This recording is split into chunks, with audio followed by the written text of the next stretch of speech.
Bonjour et bienvenue dans le podcast Open, le podcast qui vous tend le micro et qui vous permet de partager vos passions, vos loisirs et plein d'autres sujets qui vous tiennent à cœur. Alors sans plus tarder, découvrons ensemble le portrait du jour. Bonjour à toutes et à tous, je suis ravie de vous accueillir dans ce 3e épisode. Aujourd'hui nous accueillons 3 élèves de première, je vais vous laisser vous présenter. Donc moi je m'appelle Robin et j'ai 17 ans. Moi c'est Maël, j'ai 16 ans. Et moi Bastien, 17 ans aussi. Aujourd'hui nous allons parler d'un sport qui s'est développé aux États-Unis dans les années 20 et dont le père fondateur est Walter Camp. Alors je ne vais pas trop parler de l'histoire, je vais vous laisser développer le sujet parce que vous êtes plus connaisseur que moi. Donc tout d'abord je voudrais savoir comment est-ce que vous avez découvert ce sport. Alors moi ça fait 2 ans que je fais du foot US et en fait c'est mon père qui m'a transmis un peu cette passion parce qu'il était lui aussi joueur. Et donc quand je me suis retrouvé sans sport, donc il y a à peu près 2-3 ans, je me suis directement tourné vers le foot US et ça a été un petit peu un déclic. Moi, il n'y a pas si longtemps que ça, il y a quelques mois, le club où Bastien est actuellement sont venus faire une démonstration de flag, qui est un sport détourné du foot US, au lycée. Donc j'ai décidé de m'inscrire au club et ensuite j'ai décidé de prendre une licence football américain. Et donc je joue depuis le début de la saison. Et moi j'ai toujours regardé le Super Bowl avec mon père. Et c'est grâce à Bastien qui m'a parlé de son club que je suis plus le foot US. Je ne suis pas encore dans un club, mais j'espère y être bientôt. Et c'est quoi le Super Bowl ? Le Super Bowl, c'est un peu la finale de la ligue qui s'appelle la NFL. Et donc en gros, il y a plusieurs conférences qui s'affrontent. Et donc le Super Bowl, c'est la finale entre la conférence AFC et NFC. Et est-ce que tu peux être plus précis ? Qu'est-ce que ça veut dire AFC, NFC ? En gros, les conférences, donc le pays est divisé en 2 parties. Et donc toutes les équipes présentes dans une certaine partie du territoire s'affrontent jusqu'à justement la finale AFC ou NFC. Et donc ça dans les 2 cas. Et les 2 meilleurs de leur conférence, donc divisés, s'affrontent en Super Bowl. Et qu'est-ce que ça représente ce sport pour vous ? Donc vous m'avez dit que finalement vous n'en faites pas depuis très très longtemps, mais qu'est-ce que vous pensez par exemple du football français ? Est-ce que vous préférez le football américain ou est-ce que ça n'a rien à voir ? Alors moi, je suis le football français donc depuis quelques années aussi. C'est 2 sports qui sont très différents tout de même. Même si je trouve que l'esprit d'équipe est plus intéressant au foot US qu'au foot français. Mais c'est 2 sports qui sont totalement différents. Personnellement, je pense préférer le football américain, mais ça dépend aussi de la vie de chacun. Après, le foot US, c'est très très peu développé en France. Et moi, personnellement, j'aimerais bien que ça se développe beaucoup plus. Et donc, faire connaître aux autres ce sport, ça serait hyper intéressant. Donc Maël, tu disais que le football américain et le football français étaient différents, donc par l'esprit d'équipe, en général par rapport à la culture française et américaine qui sont très différentes l'une et l'autre. Est-ce qu'il y a des différences forcément entre les règles de jeu ? Bien sûr, les règles sont très très différentes, rien qu'au niveau du contact. C'est 2 sports qui sont quand même très différents malgré leurs noms qui sont assez similaires. C'est 2 sports très très différents. Déjà, premièrement, c'est pas la même balle. Donc le foot français, c'est une balle ronde, je pense que tout le monde connaît. Alors que le foot US, c'est un peu comme une balle de rugby, mais c'est un tout petit peu plus petit. Et donc le but, c'est de se faire des passes à la main. Et on expliquera les règles après. Et il y a surtout un gros changement de mentalité, parce que dans le foot français, on a plus l'impression que c'est une mentalité vraiment assez individuelle, alors que vraiment la mentalité foot US, c'est limite du sacrifice pour celui qui a la balle, faire progresser l'équipe, et ça vraiment ça fait plaisir quand dans une équipe. Forcément les deux sont un sport de groupe, collectif, mais on retrouve plus cette notion d'équipe dans le football américain pour moi. Est-ce que vous pouvez nous expliquer la différence et les points communs entre la Ligue française et la Ligue européenne ? Déjà, rien qu'en termes de budget et de moyens mis en place, la NFL, donc la Ligue américaine, est beaucoup plus connue et donc a beaucoup plus d'argent. Il existe pourtant une Ligue européenne, notamment un club français qui joue à Paris, qui s'appelle les Mousquetaires de Paris, qui ont un niveau assez élevé et qui jouent en Ligue européenne, qui représente la France en Europe. Et vous connaissez des grands joueurs de football américain? Oui. Je pense en premier, on peut citer Tom Brady. Donc Tom Brady, c'était un quarterback, donc un des postes, si ce n'est le poste le plus important dans un jeu de football américain. Et donc il est connu notamment parce qu'il a remporté 7 fois le Super Bowl. Donc tu parlais de postes, quels sont les différents postes dans un match? Alors, donc comme j'avais dit en premier, il y a le quarterback. Donc c'est celui qui lance la balle à ses coéquipiers lors de l'attaque. On a ensuite des receveurs, donc eux c'est ceux qui reçoivent la balle. Et leur but c'est donc d'après avoir reçu la balle, essayer d'aller dans la zone d'en-but qui s'appelle le touchdown. Alors je m'étais un peu renseignée parce que bon, j'y connaissais vraiment rien. Je crois qu'il y a 10 mètres sur les bords du terrain. Enfin, il y a quelque chose comme aller en ligne droite pour faire votre touchdown. Alors ouais, en fait c'est pas des mètres, c'est des yards. Et en fait un yard c'est un peu moins d'un mètre. Donc ouais, on peut quand même dire un mètre pour expliquer aux gens, mais ouais, on dit... C'est 91 cm je crois. Mais... C'est ça, et donc un terrain entier c'est 100 yards. Et donc le but c'est... Donc on a 4... Enfin, l'équipe a 4 essais pour faire 10 yards. Donc, s'ils n'y arrivent pas au bout de ces 4 essais, ils doivent rendre la balle. Enfin, c'est l'équipe adverse qui récupère la balle. Mais s'ils réussissent à faire les 10 yards, ils ont d'autres essais pour encore faire 10 yards. Et c'est en avançant comme ça qu'on arrive jusqu'à la zone du touchdown. Et quand est-ce que le jeu est gagné par l'une des équipes? Alors, il y a un chrono pendant la partie. La partie est divisée en 4 quarts-temps de 15 minutes chacun. Et à la fin de tous ces quarts-temps, l'équipe qui a le plus de points remporte la partie. Lorsque l'équipe marque un touchdown, elle remporte 6 points. Elle a ensuite 2 possibilités. Soit elle essaye ce qu'on appelle un field goal, qui lui rapporte 1 point, ou elle peut essayer de partir à 2 yards et de... réessayer de faire un touchdown pour cette fois-ci avoir 2 points. Et donc, est-ce que vous êtes déjà allé aux États-Unis voir un vrai match? Non, du tout. Peut-être l'année prochaine, on partira, mais non, pour le moment, je n'ai jamais été voir de match.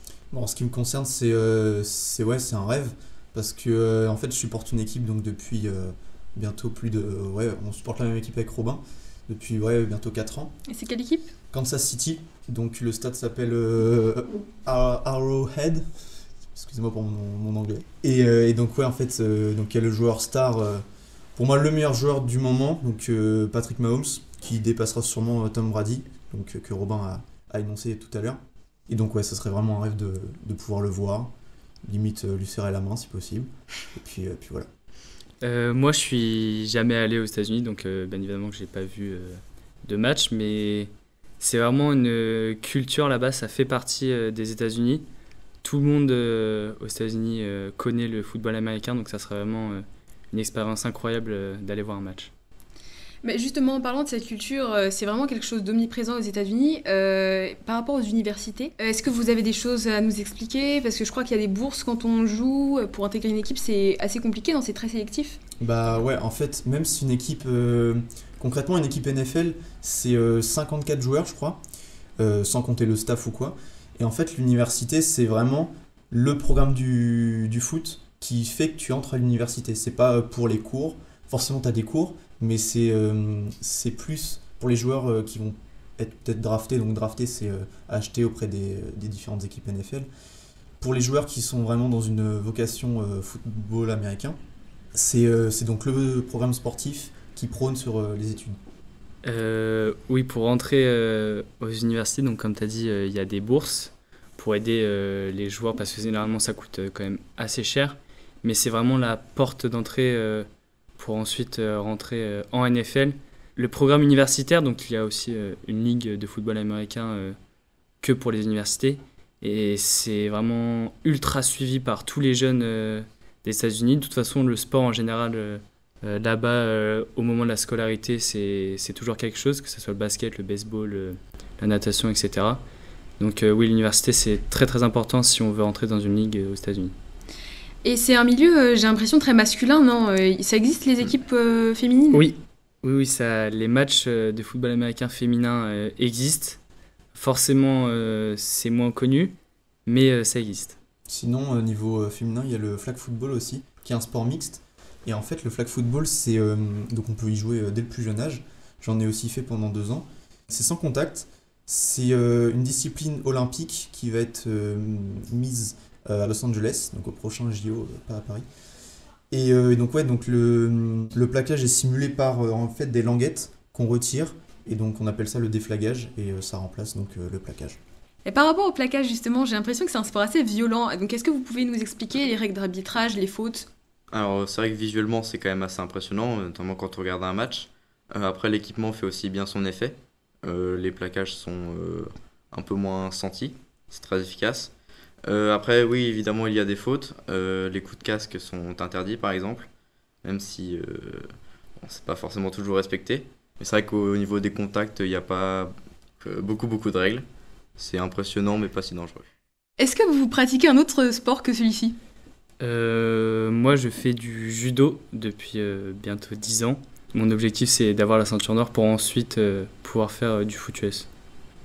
Non, moi je fais du flag football aussi, mais non, sinon c'est du football américain principalement. Pareil que Maël, flag football et plus maintenant football américain avec le nouveau projet. Et est-ce que vous voyez un jour en faire votre métier ou c'est vraiment qu'une passion? C'est pas... Vivre du foot US en France, c'est quasiment impossible parce que justement le sport n'est pas du tout connu. Donc si l'objectif c'est d'en vivre, c'est forcément d'aller aux États-Unis ou au Canada à la limite.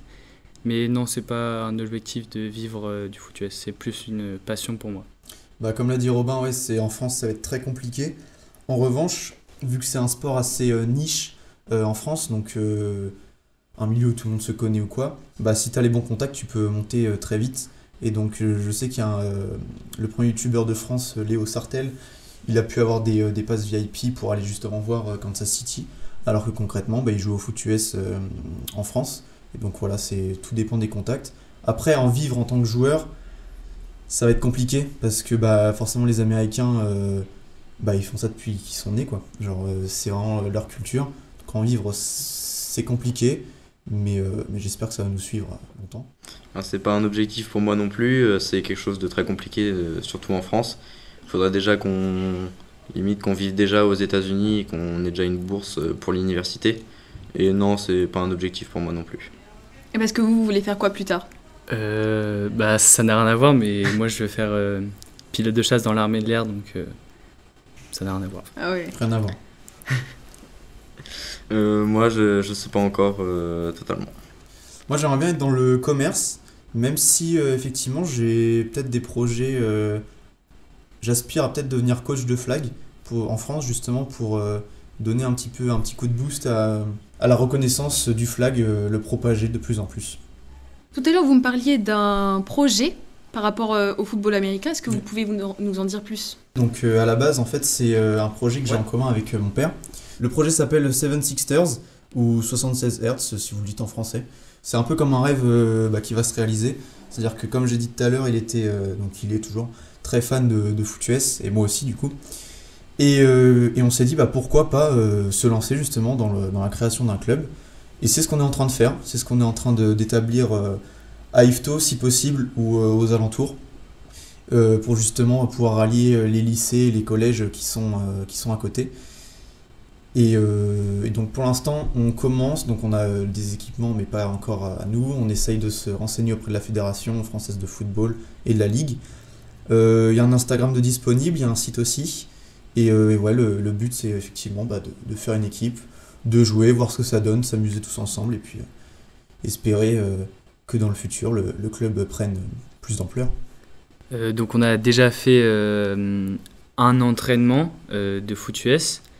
Donc on a vu un peu, enfin moi personnellement qui découvre le foot US, j'aimerais bien m'inscrire dans ce nouveau club, et donc j'ai déjà fait un entraînement, j'ai déjà découvert un peu les règles, comment on y joue, et j'ai vraiment adoré, et j'espère que plusieurs personnes rejoindront ce club. On peut avoir un niveau quand même pas mal dans la Ligue de Normandie de foot US. N'hésitez pas à venir nous voir, à nous contacter si vous voulez ne serait-ce que des informations ou si vous voulez carrément vous inscrire au club. L'association sportive, je crois Bastien, a déjà été créée. Donc c'est vraiment un projet qui est quasiment abouti. C'en est pas qu'au début, c'est déjà bien implanté. Et donc voilà, c'est vraiment en train de se concrétiser et moi franchement j'en suis fier. J'en suis fier aussi, puis le but franchement, t'as bien expliqué, c'est-à-dire monter. On est quand même au début des démarches, c'est-à-dire que là on cherche encore le terrain pour pouvoir vraiment s'implanter, avoir un complexe, mais c'est en bonne voie pour le moment. D'accord. Juste une petite question par rapport au football américain en France. Quels sont les clubs qui existent déjà et à quelle échelle ils sont implantés ?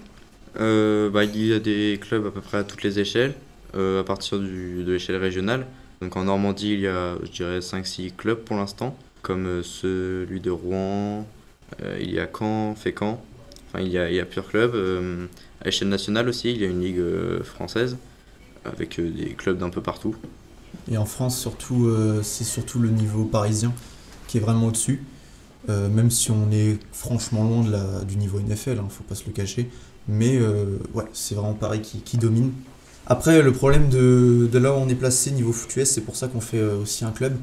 C'est-à-dire que là, les clubs environnants, ils sont au moins à 30 minutes d'Ifto. C'est pour ça que si on pouvait faire un club à Ifto ou juste très près, ça serait vraiment géographiquement très bien. Bon, et bien on arrive vraiment à la fin du podcast. On va maintenant procéder aux 2 questions de signature. On va commencer par le jeu, et puis je vous poserai une dernière question. Donc, si vous avez écouté les précédents épisodes, vous connaissez déjà le principe. Pendant 1 minute, je vais vous poser le maximum de questions, et vous allez devoir répondre, bien sûr, au maximum de questions. Donc c'est parti, en 1 minute, vous répondez au plus de questions. Touchdown. Essai à 6 points. Slant. C'est un tracé. Huddle. C'est quand le QB rassemble ses joueurs. In, out. C'est un tracé.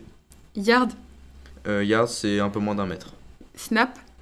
C'est quand le snapper envoie la balle au QB. Kick in et out. Vous pouvez passer si vous voulez. On passe. Corner. C'est un poste. Field goal.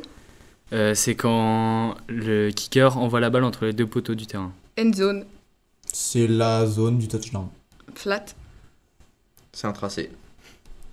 Kick-off. C'est l'engagement. Est-ce que vous pouvez me rappeler le nom du père fondateur du football américain ? Walter Camp. Ouais, ça va. C'est quoi un QB ? C'est quarterback, c'est une abréviation.